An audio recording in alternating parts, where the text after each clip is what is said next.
Laura García, una joven andaluza cuyo corazón latía al ritmo del antiguo barrio de La Latina en Sevilla, se acercaba ya a la edad de 25 años y su vida era tan honesta y aromática como las hogazas que horneaba cada mañana. Su mundo giraba en torno a la Espiga Dorada, la panadería que sus padres, Antonio y Carmen González, habían levantado con esfuerzo hacía más de 30 años en la histórica calle Cava Baja. Laura era una hija de la tradición y del esfuerzo, con una ética de trabajo impecable y una creencia firme en la decencia humana. Sus padres, a pesar de su amor incondicional, a veces se mostraban cautos. Antonio, con su carácter más reservado, miraba con recelo a los extraños que pululaban por el centro, mientras que Carmen, más tierna, compartía la inclinación de su hija hacia la caridad discreta. La panadería, a pesar de su éxito, siempre generaba un excedente de pan y dulces. Lejos de desperdiciarlos, una práctica que en la comunidad autónoma de Andalucía está cada vez más regulada para promover la sostenibilidad, Laura tenía la bendita costumbre de preparar bolsas de comida fresca para quien más lo necesitara, un acto de bondad que se convertiría en el catalizador de un destino extraordinario. El milagro, porque no podía ser llamado de otra forma, se manifestó un soleado atardecer de septiembre. Sentado en los escalones de piedra de la iglesia cercana, junto al bullicio cotidiano, aparecía a diario Francisco Fernández.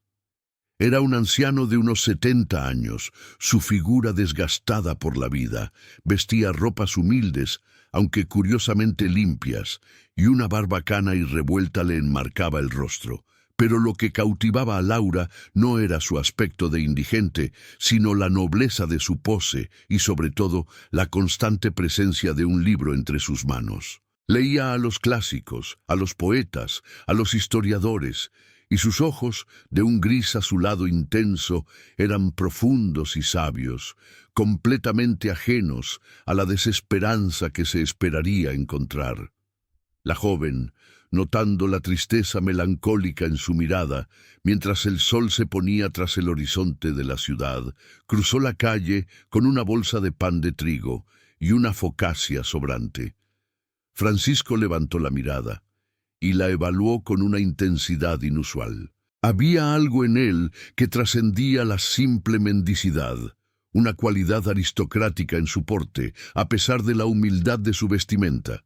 Aceptó la ofrenda con una reverencia y una gratitud que conmovieron a Laura hasta lo más hondo.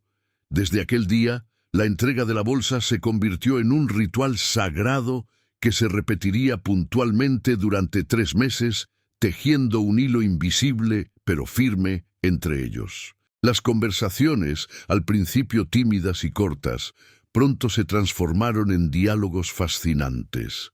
Francisco era un pozo de conocimiento.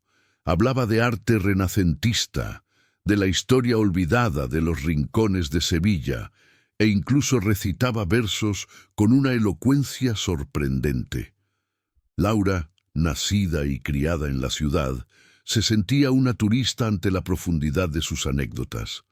Él no era un hombre de la calle, era un hombre que había elegido estar en la calle, aunque ella no supiera por qué. Cuando Laura, con la mayor delicadeza, inquiría sobre su vida pasada, Francisco se refugiaba en respuestas vagas y melancólicas, hablando de pérdidas y de un dolor que había vaciado su existencia. Lo que ella no podía concebir era la descomunal verdad que se escondía tras su figura.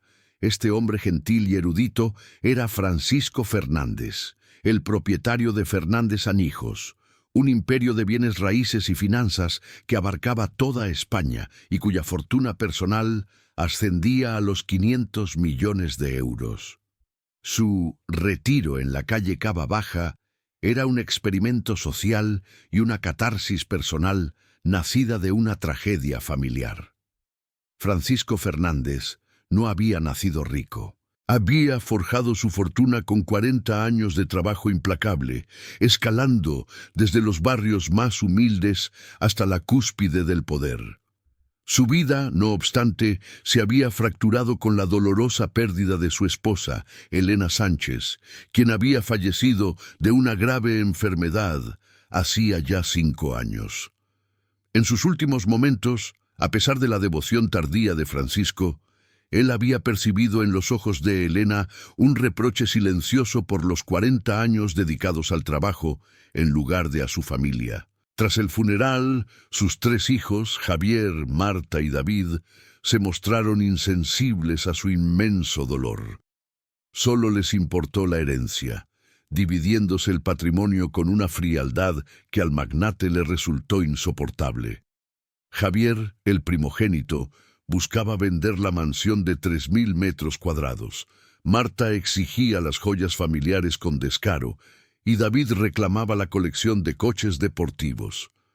Ninguno le preguntó a su padre cómo estaba, ni se preocupó por su soledad. Fue entonces cuando Francisco tomó una decisión radical, un acto de fe desesperada. Delegó la gestión total de Fernández Anijos en su director general, Miguel Torres, con instrucciones estrictas de que nadie, ni siquiera sus hijos, supiera de su paradero. Se despojó de toda riqueza, se dejó crecer la barba y salió a la calle, no por falta de dinero, sino para descubrir si la humanidad aún poseía algo que el poder no pudiera comprar: la bondad desinteresada. Había recorrido el país, pasando por Barcelona, Valencia, Bilbao, y en todas partes había encontrado la misma indiferencia. La gente le arrojaba monedas, las asociaciones le ofrecían comida, pero nadie lo miraba a los ojos, nadie lo trataba como a una persona. Era invisible, un mueble urbano. Esta fue la realidad de Francisco durante varios meses, hasta que el destino, con una mano milagrosa, lo condujo a Sevilla y a los escalones frente a la espiga dorada. Laura fue la única persona que rompió el muro. Ella lo miraba, escuchaba sus historias y se preocupaba genuinamente si tosía en las noches frías. Le llevaba medicinas y hasta un termo de café humeante. No había piedad condescendiente en su trato, sino respeto puro y un afecto que se hizo mutuo. Él se había convertido en su amigo de la tarde. Los padres de Laura, que al principio desconfiaban, empezaron a ceder. Carmen le decía a Antonio que aquel hombre era diferente, culto y agradecido. Sentados allí, bajo el cielo andaluz, le confesó que el dinero, al final de su vida, se había revelado como una ilusión, incapaz de llenar el agujero negro de su corazón. Laura lo escuchaba con una empatía palpable, sin juzgar, simplemente aceptando el dolor de aquel anciano. Francisco, por su parte, le confesó una tarde que ella le había devuelto la esperanza, una joya que creía perdida para siempre. Este gesto de honestidad, aunque todavía incompleto, fue el primer paso de Francisco hacia la redención. Estuvo a punto de confesarle todo, de decirle que era el dueño de 500 millones de euros y que quería cambiarle la vida, pero el miedo a que el dinero corrompiera el afecto de Laura lo detuvo. Necesitaba la prueba definitiva, un milagro de la fe desinteresada. El destino intervino una vez más, de forma dramática, para facilitar el siguiente giro positivo. La tarde del 15 de noviembre, una persistente lluvia torrencial, de esas que calan hasta los huesos en Sevilla, golpeó la ciudad durante 3 días. Francisco, que se había resguardado bajo los soportales de la Plaza de España, amaneció desorientado. A la mañana siguiente, Laura lo encontró colapsado en los escalones de la iglesia, temblando de fiebre, pálido y al borde del desvanecimiento. El miedo la invadió, pero su determinación fue más fuerte. Sin dudarlo un solo instante, y en un acto de amor filial ya consolidado, llamó a una ambulancia para que lo trasladaran al Hospital Virgen del Rocío. En el sistema sanitario español, su acción garantizaba que Francisco, como cualquier ciudadano, recibiera atención médica completa y de calidad. Durante 3 días de angustia, El magnate estuvo en la cuerda floja, con un diagnóstico de neumonía grave. Laura no se movió de su lado, faltó al trabajo, ignoró las llamadas de sus preocupados padres y gastó sus escasos ahorros para asegurarse de que estuviera lo más cómodo posible, comprando artículos que, aunque pequeños, representaban un gran sacrificio económico para ella.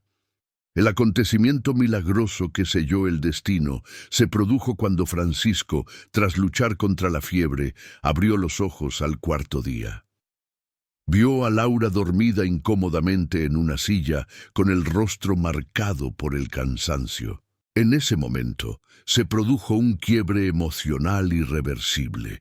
Se dio cuenta de que esta joven panadera había arriesgado su estabilidad y sus finanzas por un mendigo. En sus 70 años de vida, ni su riqueza ni su poder habían provocado un afecto tan puro y sacrificado. Ella, con su bondad incondicional, le había dado la única medicina que su alma necesitaba, el amor incondicional y desinteresado. La enfermedad de Francisco, que casi lo ceifa, se transformó en la oportunidad para su redención, un final afortunado que le reveló la verdadera dirección de su vida.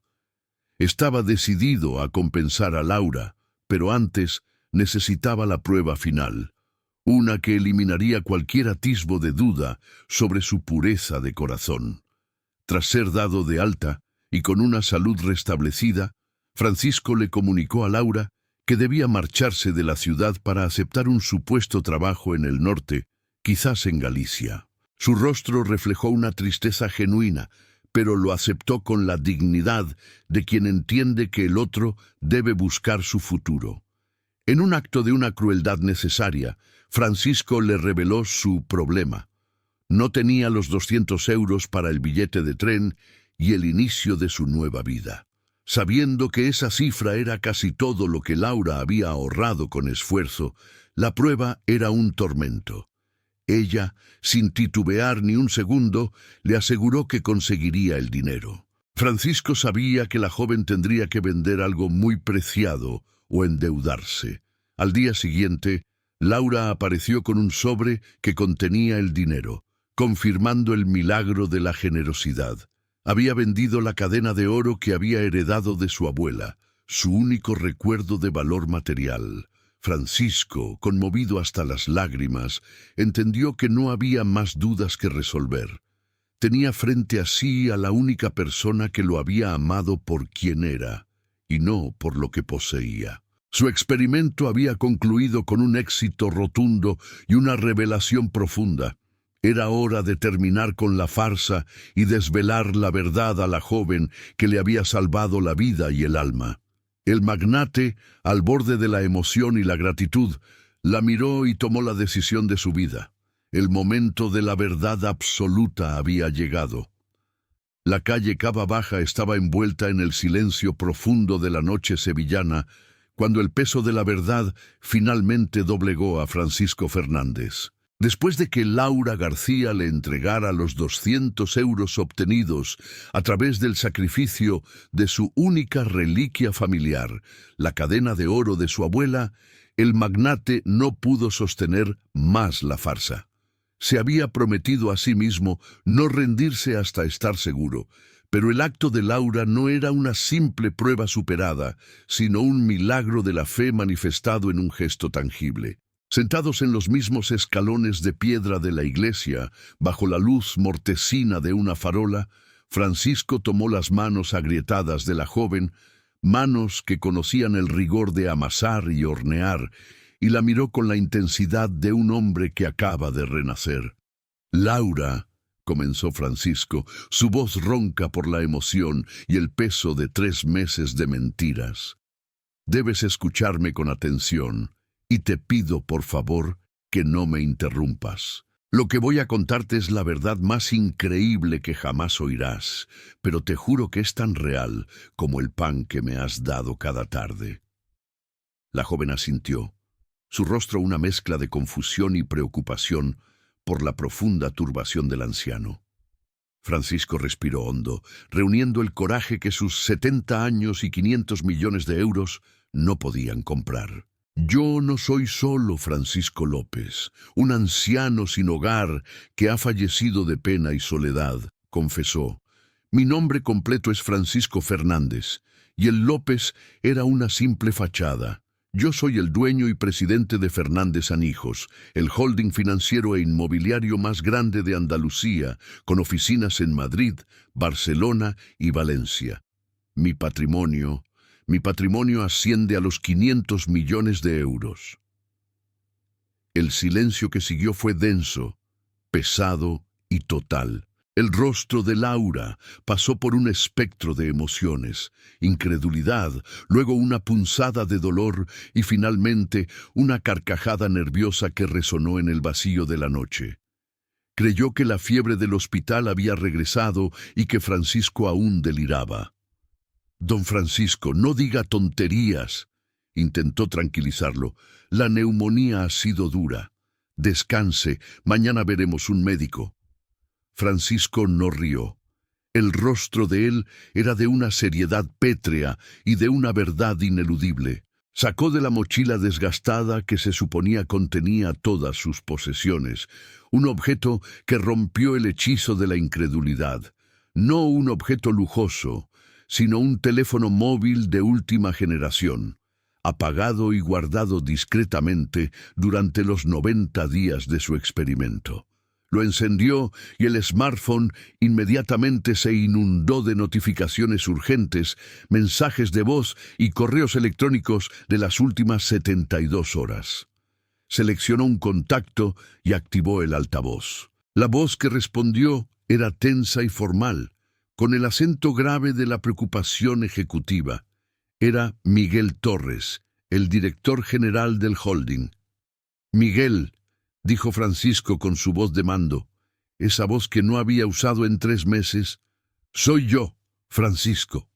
Necesito que anules todos los contratos pendientes, que no sean urgentes, y que vengas a Sevilla mañana a las 10 de la mañana, a la calle Cava Baja, número 8.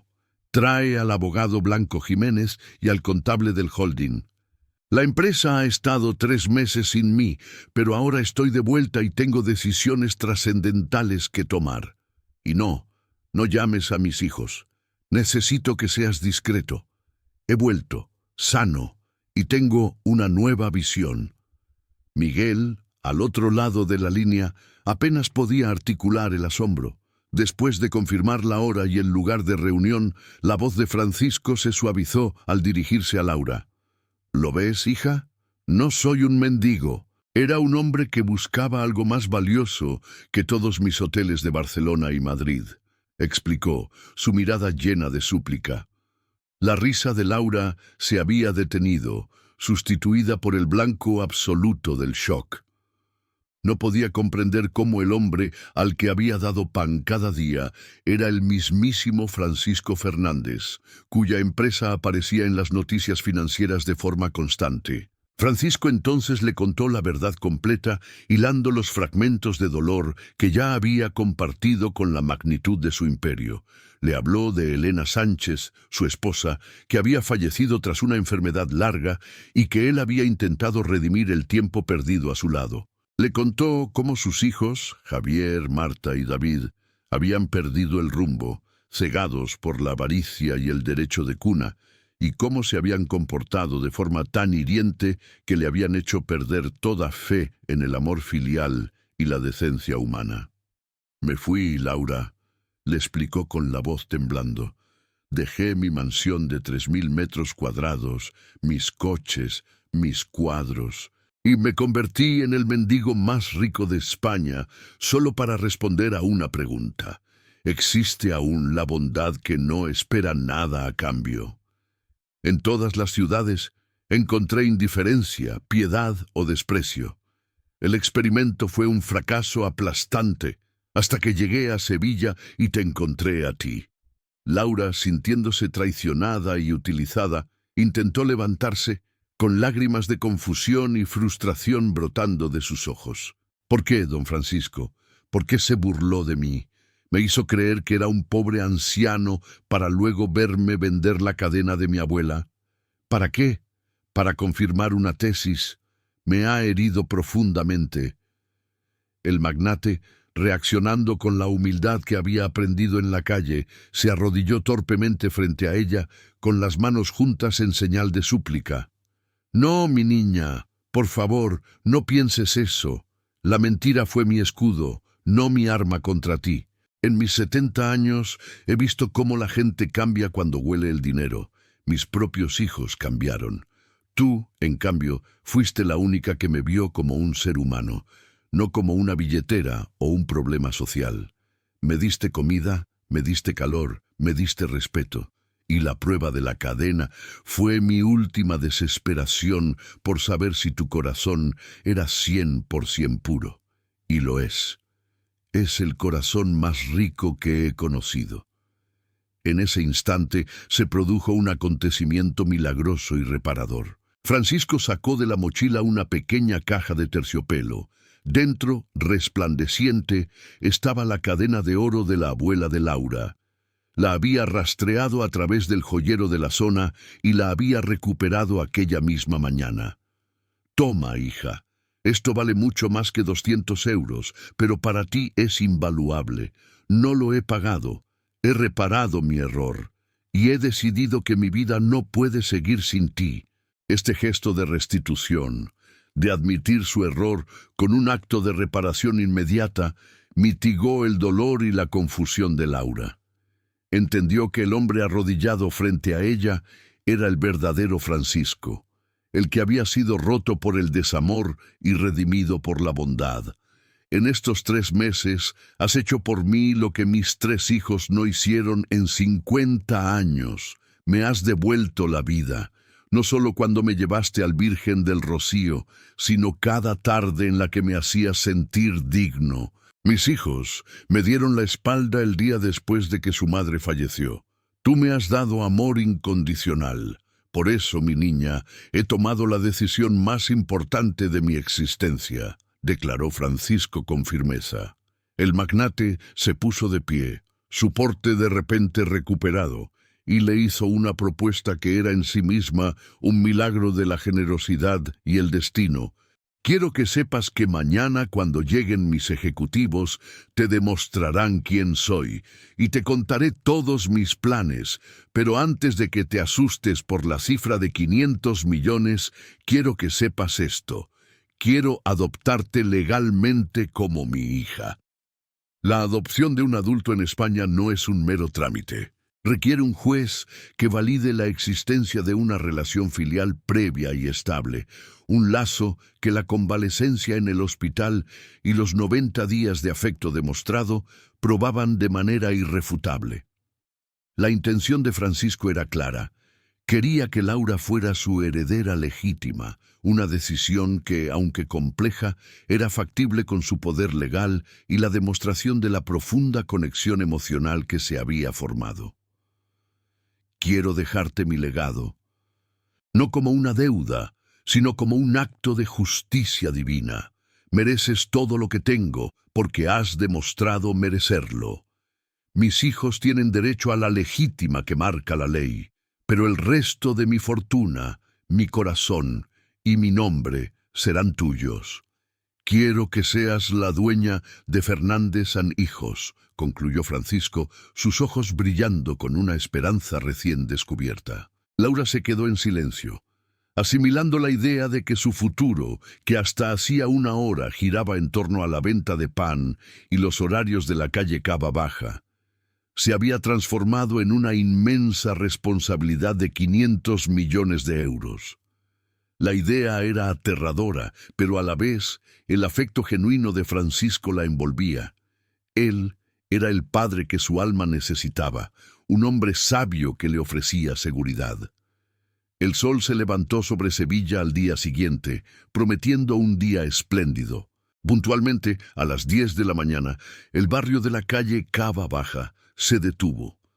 3 relucientes Mercedes negros se detuvieron frente a la Espiga Dorada, un espectáculo insólito que atrajo la mirada de todos los vecinos. De ellos descendieron 3 figuras vestidas con impecables trajes de negocios. Miguel Torres, con su aire de ejecutivo tenso, el abogado Blanco Jiménez, con un maletín de cuero cargado de documentos vitales, y el contable, listo para corroborar las cifras. Antonio y Carmen González, los padres de Laura, estaban aterrorizados. La noche anterior, su hija les había contado la historia inverosímil del mendigo millonario y les costaba horrores creerla. Antonio, en particular, estaba furioso por la posibilidad de que un extraño hubiera jugado con su hija, y no le cabía en la cabeza que ese vagabundo fuera el magnate de las noticias. Francisco, ya sin la barba desaliñada, con un corte de pelo pulcro y vestido con un traje sencillo pero elegante, entró en la panadería y su presencia impuso silencio. El contraste con el hombre de los escalones era brutal. El abogado Blanco Jiménez abrió el maletín y procedió a la confirmación. Un dossier impecable de 20 páginas detallaba el patrimonio de Fernández Hijos, mostrando un laberinto de hoteles, centros comerciales y vastas propiedades territoriales en España y otros 2 países europeos. El contable, con un rostro serio, validó las cifras. El patrimonio ascendía a los 500 millones de euros, un hecho innegable que hizo que las piernas de Carmen flaquearan y Antonio se quedara sin habla. El abogado continuó con la segunda parte, el milagro de la herencia. Explicó que Francisco ya había ordenado establecer un fondo fiduciario de 10 millones de euros a nombre de Laura, de forma irrevocable. Esto era una donación, un acto legalmente sólido que se ejecutaría inmediatamente, independientemente de la adopción. 10 millones de euros.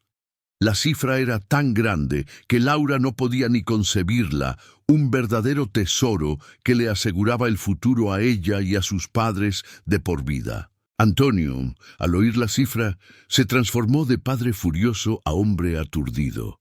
«¿Por qué mi hija, don Francisco?», logró articular Antonio, su voz temblando más por la cifra que por el miedo.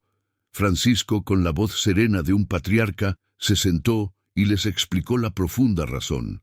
«Señor González, sé que soy un extraño, pero he pasado los últimos 3 meses buscando lo que su hija tiene en abundancia, la bondad pura. Mis hijos me han abandonado. Laura me recogió, me alimentó, me cuidó en el hospital. Ella me demostró en 3 días que vale más que todos mis 500 millones. Ella me ha dado más afecto en 90 días que mi propia sangre en 70 años. Quiero adoptarla legalmente, para que sea mi hija y mi heredera, porque en el fondo ya lo es. Quiero que se quede aquí, si quiere, en su panadería, con ustedes, pero quiero que sepa que tiene otra familia y un futuro asegurado, sin preocupaciones». La promesa de no cambiarla a la fuerza y la inmensidad del afecto de Francisco conmovieron a Laura. Él le había devuelto la cadena de su abuela y le ofrecía 10 millones de euros y un padre. Se dio cuenta de que el hombre no la quería por sus habilidades, sino por su corazón. Este final positivo era tan abrumador que Laura necesitaba tiempo para asimilar la adopción, la herencia y el cambio radical de su vida. Francisco, con infinita paciencia, le dio todo el tiempo del mundo y les prometió a Antonio y Carmen que cualquiera que fuera su decisión, él siempre estaría allí. El capítulo concluyó con Francisco abrazando a Laura, agradeciéndole por haberle salvado la vida y el alma, y un destello de esperanza iluminó el futuro de la panadería. Laura ya no era una simple dependienta, era la hija de un magnate y la heredera de una fortuna, pero lo más importante, era la prueba viva de que la bondad desinteresada puede provocar los milagros más grandes. Las 2 semanas que siguieron a la impactante confesión de Francisco Fernández fueron un torbellino de emociones, deliberaciones y una tensión casi palpable en la pequeña panadería La Espiga Dorada, en la calle Cava Baja de Sevilla. Laura García no era solo una dependienta, era la depositaria de un secreto de 500 millones de euros y la llave de la felicidad de un magnate roto. Antonio y Carmen González, sus padres, se movían entre la incredulidad y un miedo protector. Antonio, en particular, el panadero de toda la vida, temía que la inmensidad de la riqueza corrompiera el alma sencilla y noble de su hija. El hombre, que solo había querido proteger su panadería y su familia, se encontró debatiendo sobre fondos fiduciarios y herencias. Un universo ajeno a la harina y la levadura. Laura pasó largas noches en vela, sentada en la mesa de la cocina, discutiendo con sus padres la propuesta de Francisco.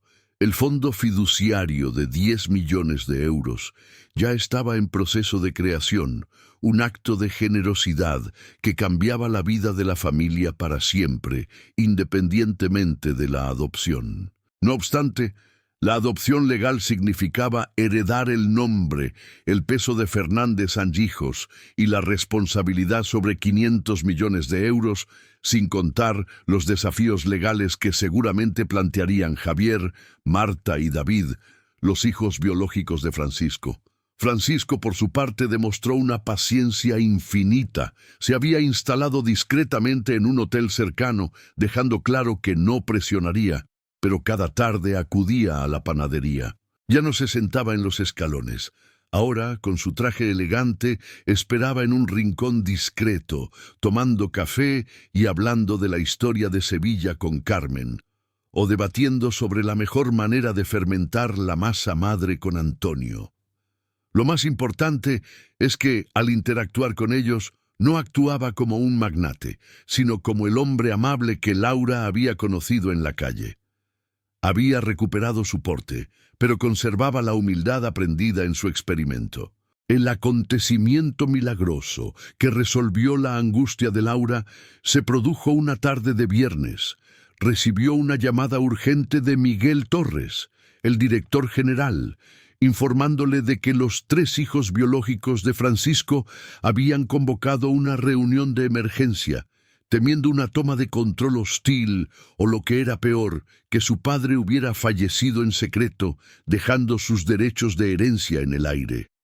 Laura, con la anuencia de Francisco, decidió asistir. El encuentro tuvo lugar en la lujosa sede de Fernández Angijos, en el Centro Financiero de Madrid, un edificio imponente de 20 plantas. Cuando Laura entró en la sala de juntas, se encontró con Javier, Marta y David. Eran 3 figuras jóvenes, elegantes y arrogantes. Javier, el mayor, tenía la mirada fría de un tiburón. Marta jugueteaba con un collar de perlas que, casualmente, era parte de las joyas que la joven le había visto reclamar en sus delirios a Francisco. David ni siquiera levantó la vista de su teléfono móvil. Miguel Torres les explicó con seriedad que su padre estaba vivo y regresaría pronto, pero que la joven Laura era una persona crucial en su vida. Los hijos, ignorando por completo a Miguel y a Laura, comenzaron a debatir sobre sus derechos de legítima y cómo podían impugnar cualquier cambio en el testamento, mostrando una codicia que revolvió el estómago de la panadera. Da igual lo que el viejo decida. En España tenemos derecho a 2/3 de la herencia por ley, argumentó Javier con desprecio, citando las leyes del Código Civil español. Esta chica no pinta nada aquí. Papá debe estar senil después de 3 meses de vagabundeo. Laura, que hasta entonces había permanecido en silencio, sintió como una oleada de valentía pura la inundaba. Había presenciado el amor de Francisco y el egoísmo de sus hijos. Con una voz firme, producto de la honestidad y no de la ambición, se dirigió a ellos. «No, mienten», dijo Laura con calma, dejando la sala en un silencio total.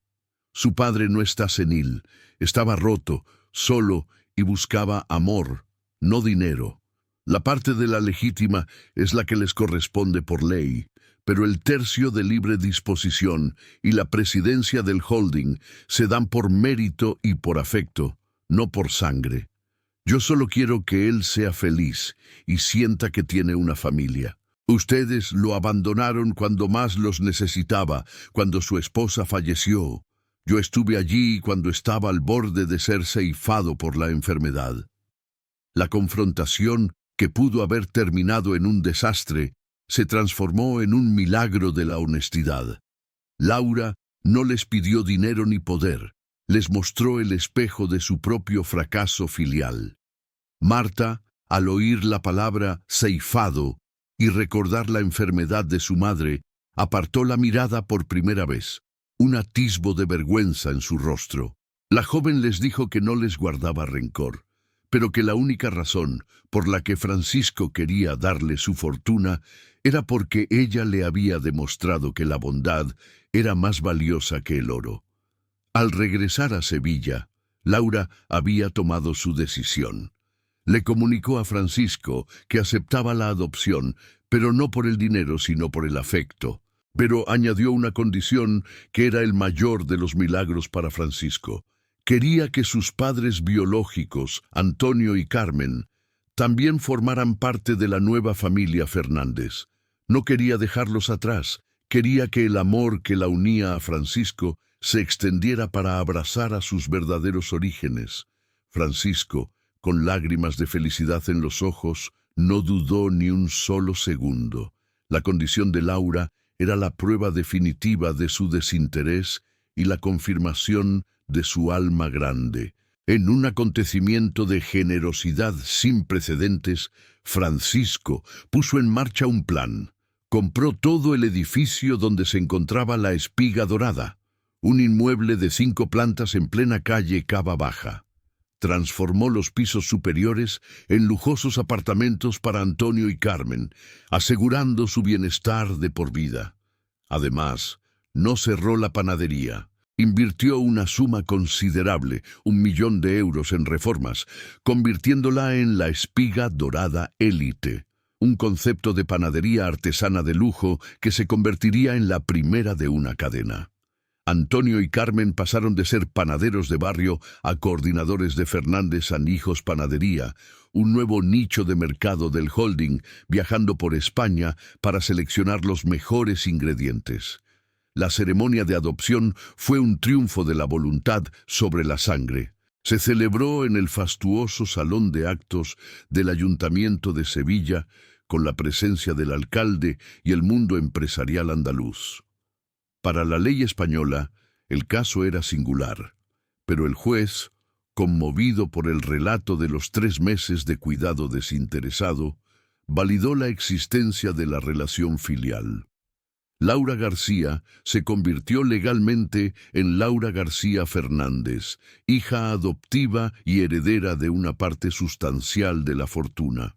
Pero para Francisco y Laura, la verdadera ceremonia había ocurrido meses atrás, en el banco de la iglesia, con un trozo de pan. El regreso de Francisco a la presidencia de Fernández Hijos fue el inicio de un milagro empresarial. El magnate, transformado por su experiencia como mendigo, implementó una filosofía de responsabilidad social corporativa, RSC, con una radicalidad nunca vista. Anunció la conversión de Fernández Hijos en una sociedad de beneficio, dedicando un 30% de sus beneficios anuales a la creación de centros de acogida y comedores sociales para personas sin hogar. El primero de estos centros se inauguró en Madrid, y Francisco pronunció un discurso que se hizo viral en toda España. Durante 70 años, dijo ante 200 invitados, fui el hombre más rico y el más solo. Pensé que el dinero lo era todo, pero descubrí que era mi cárcel. Fui salvado por un gesto de 200 euros de una dependienta. La verdadera riqueza no son estos 500 millones de euros, sino las personas que te aman por lo que eres. Hoy, Fernández Hijos se dedicará a devolver a la sociedad la bondad que yo perdí y que Laura me devolvió. Sus hijos biológicos no tardaron en reaccionar. Javier, Marta y David interpusieron 5 demandas legales intentando impugnar la adopción y el testamento, argumentando que la donación del fondo fiduciario de 10 millones de euros y la adopción afectaban a su derecho de la legítima. El proceso legal, que en España puede ser arduo, fue neutralizado por la previsión de Francisco y la solidez de la evidencia. El abogado Blanco Jiménez demostró que la parte reservada para la legítima estricta de los hijos estaba garantizada y que la adopción de Laura se basaba en una relación filial legítima. Los tribunales fallaron a favor de Francisco y Laura, confirmando que la ley, aunque protege a la familia de sangre, también reconoce el afecto y el mérito. El acontecimiento más feliz y esperanzador para Francisco fue la lenta, pero significativa, redención de sus propios hijos. Tras el fracaso de sus demandas, Lucía y David, al ver la genuina felicidad de su padre y el impacto positivo de su nueva filosofía empresarial, comenzaron a acercarse. No fue un cambio inmediato ni total, pero el padre que se había escapado de ellos había regresado con una bondad que no podían ignorar. Javier, el más ambicioso, continuó en el mundo financiero, pero incluso él, poco a poco, comenzó a respetar la nueva vida de su padre. Francisco les dio un lugar en el holding si así lo deseaban, pero dejó claro que el corazón de la familia estaba ahora en Sevilla, junto a Laura. Un año después de la adopción, Francisco cumplió 71 años. La fiesta se celebró en la antigua mansión de 3.000 metros cuadrados que ahora bullía de vida. Laura había invitado a todos, a sus padres, Antonio y Carmen, a los empleados del holding y a los beneficiarios de los nuevos centros de acogida. Durante el brindis, Francisco, con su hija Laura a su lado, dio un discurso inolvidable. Hace un año era el hombre más solo y rico de España. Hoy sigo siendo rico, pero ya no estoy solo. He descubierto que la familia se elige, no se impone. Gracias, Laura, por haberme enseñado que la verdadera nobleza no está en mandar, sino en servir, como tú haces cada mañana en la panadería. Laura, que ahora combinaba su trabajo en la Espiga Dorada Élite con el Consejo de Administración de Fernández Sanhijos, se levantó para abrazar a su padre conmovida. Él le había dado el mundo, pero ella le había dado la razón para vivirlo. Habían transformado un gesto simple de caridad en el motor de un imperio basado en el propósito. La historia de la panadera y el magnate se convirtió en un cuento inspirador en toda España, un faro de esperanza que demostraba que la bondad desinteresada siempre genera una recompensa milagrosa. Cada mañana, al amanecer, antes de ir a las reuniones de Fernández Sanhijos, Francisco, ataviado con un delantal, ayudaba a Laura y a Antonio a amasar el pan en la calle Cava Baja. Los clientes habituales estaban acostumbrados a ver al magnate más rico de Sevilla sirviendo cruasanes y cobrando en la caja. El dinero no había cambiado su esencia, y cada tarde, al cerrar el negocio, Francisco y Laura pasaban por los escalones de la iglesia donde todo había comenzado. Francisco, en un gesto silencioso y lleno de gratitud, tocaba el frío de la piedra, agradeciendo a ese destino afortunado que había puesto en su camino a un ángel disfrazado de panadera, demostrando que las familias más hermosas y las fortunas más valiosas se forjan con el amor elegido y no con el impuesto por la sangre. La vida de Laura y Francisco fue un testimonio rotundo de que, a veces, un simple gesto de generosidad contiene el milagro más grande de todos. El final feliz estaba firmemente sellado, un legado de bondad para las generaciones futuras. Muchísimas gracias por haberte quedado hasta el final de esta historia. Si te ha gustado, no olvides suscribirte al canal y dejarnos un me gusta. Es la mejor forma de ayudarnos a seguir creciendo. Además, déjanos un comentario contándonos desde qué ciudad nos has visto. Nos encanta leer dónde llegan nuestras historias. Un saludo muy fuerte y nos vemos en el próximo video.